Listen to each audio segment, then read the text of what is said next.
Hormones are like the managers of a chaotic office. They run the show, regulate everything, and when they're off, the whole system starts sending angry emails, also known as symptoms. These biochemical messengers control metabolism and weight because, of course, we need something to blame for those late-night snacks. Energy levels, if you're running on fumes by 3 p.m., hormones might be involved. Growth, not just taller muscles, hair, nails, and unfortunately sometimes the waistline. Mood and stress response. Ever snapped at someone and thought, that wasn't me, it was probably cortisol. Sleep quality, tossing and turning like a fish out of water.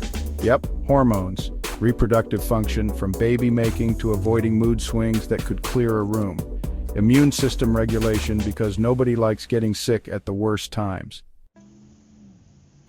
They're produced by the endocrine system and travel through the bloodstream like VIPs, influencing organs and tissues. Meet the usual suspects' key hormones. The sugar bouncer. It decides if glucose gets into the club, your cells, or is left floating around causing trouble. The stress hormone. It helps you deal with pressure but can also make you feel like a grumpy old cat if it's constantly elevated. Thyroid hormones, T3 and T4, are your body's speedometer, regulating metabolism, energy production, and overall development. The leading roles in the reproductive function drama. Also responsible for those secondary sexual characteristics. Yes, the stuff that makes men and women, well, men and women. When hormones get funky, if insulin, cortisol, estrogen, progesterone, or testosterone get out of line, you might feel like you're starring in a tragic sitcom. Fatigue, weight changes, mood swings, sleep disturbances, and an unpredictable menstrual cycle. Let it go unchecked long enough, and conditions like diabetes, thyroid issues, and reproductive problems can crash the party. Natural interventions, the slow and steady route. This involves lifestyle tweaks, dietary changes, and exercise to nudge your hormones back into harmony. It works with your body rather than forcing it into submission. It takes longer but is easier on the system and won't leave you reading pharmaceutical side effects that sound like a horror movie script. Pros: lower risk of side effects, boosts overall health, and is sustainable long-term. Cons: requires consistency, so no quick fixes and results may take time. Non-natural interventions, the fast-track approach. Think hormone replacement therapy, prescription meds, or even surgery when necessary. These are used when there's a serious imbalance that diet and exercise alone can't fix.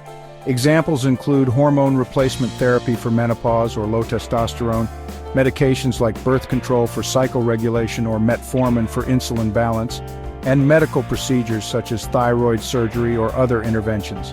Synthetic hormones like lab-made levothyroxine for hypothyroidism are also part of this approach. Pros: faster relief for acute issues, essential for some conditions.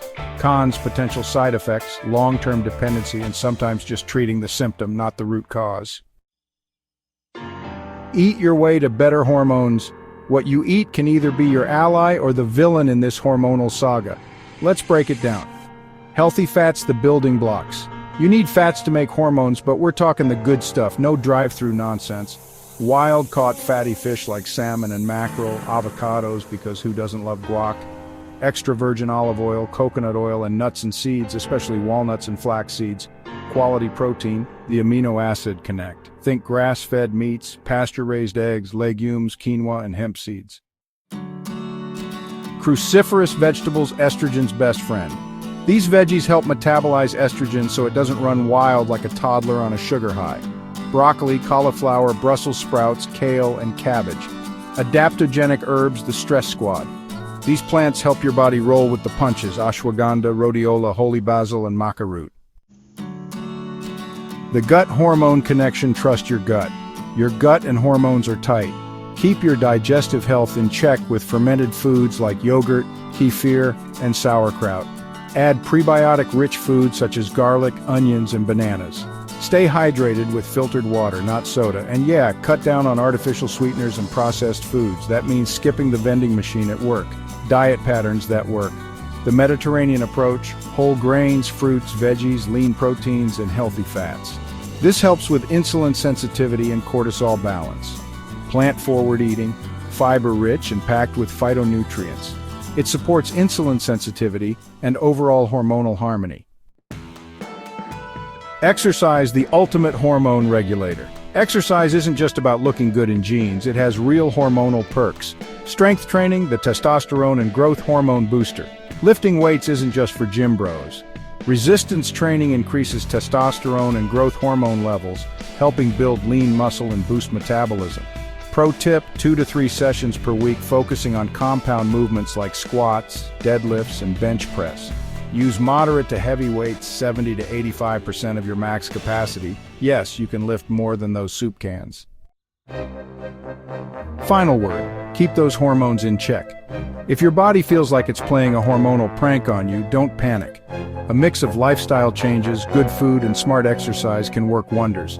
If things still feel off, a doctor can help you figure out whether you need a little extra intervention. And hey, if you like this breakdown and made it this far without a snack break, don't forget to subscribe and like.